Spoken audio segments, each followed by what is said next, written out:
13वां अध्याय। बोलिए वृंदावन बिहारी लाल की जय। पुरुषोत्तम मास की जय। ऋषि कहने लगे कि हे सूत जी, राजा दृष्टधन्वा को पुरुषोत्तम के सेवन से राज्य, पुत्र, पौत्र, पतिव्रता स्त्री कैसे मिली और योगियों के अति दुर्लभ भगवान का लोक कैसे प्राप्त हुआ, इसलिए आप विस्तार से इस इतिहास को कहिए। सूत जी कहने लगे, हे ऋषियों, आकाशगंगा की तरह पवित्र करने वाली सुंदर पुरानी दृढ़धन्वा की कथा मैं तुम्हें कहता हूँ। है देश का चित्रधन्वा नाम से विख्यात राजा हुआ।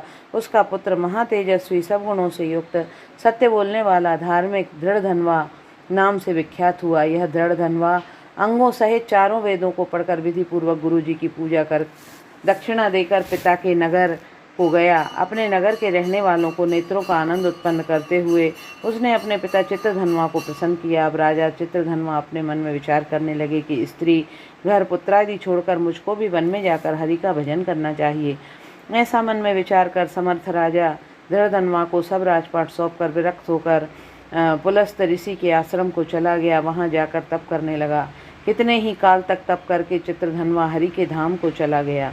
दृढ़धन्वा ने जब अपने पिता की मृत्यु को सुना तब अपने पिता की और्ध्वदेहिक क्रिया की, फिर नगर के में राज्य करने लगा। राजा दृढ़धन्वा की गुण सुंदरी नाम की स्त्री थी। उसके 4 पुत्र हुए और चारुमती नाम की एक कन्या उत्पन्न हुई। उसके पुत्र चित्रवाक, चित्रवाह, मणिमान और चित्रकुंडल नामों से विख्यात हुए।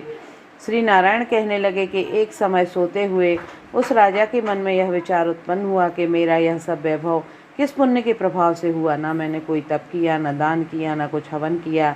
अपने इस भाग्य का कारण किससे पूछूं। राजा की इसी विचार में सारी रात्रि व्यतीत हो गई। प्रातः ब्रह्म मुहूर्त में उठकर यथाविधि स्नान आदि करके खड़ा होकर उदय होते हुए सूर्य को अर्घ्य देकर, ब्राह्मणों को दान आदि देकर और नमस्कार करके वह राजा घोड़े पर चढ़कर तत्काल शिकार के लिए वन में गया।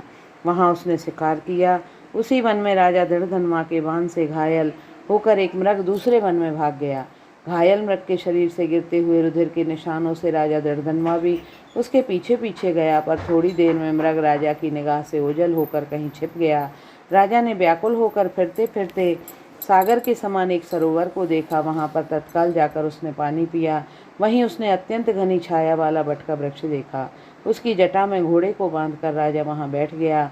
वहां पर वाणी बोलता हुआ एक तोता आया। राजा को अकेला बैठा हुआ देखकर वह सुख बार बार एक ही श्लोक बोलता रहा, तू पृथ्वी में अत्यंत सुख को देखकर सार वस्तु को नहीं विचारता तो कैसे पार पहुँचेगा। ऐसे उसके इस रहस्यपूर्ण वचनों को सुनकर राजा को यही सोच हुआ कि बारंबार यह शुक ऐसे वचन क्यों कहता है।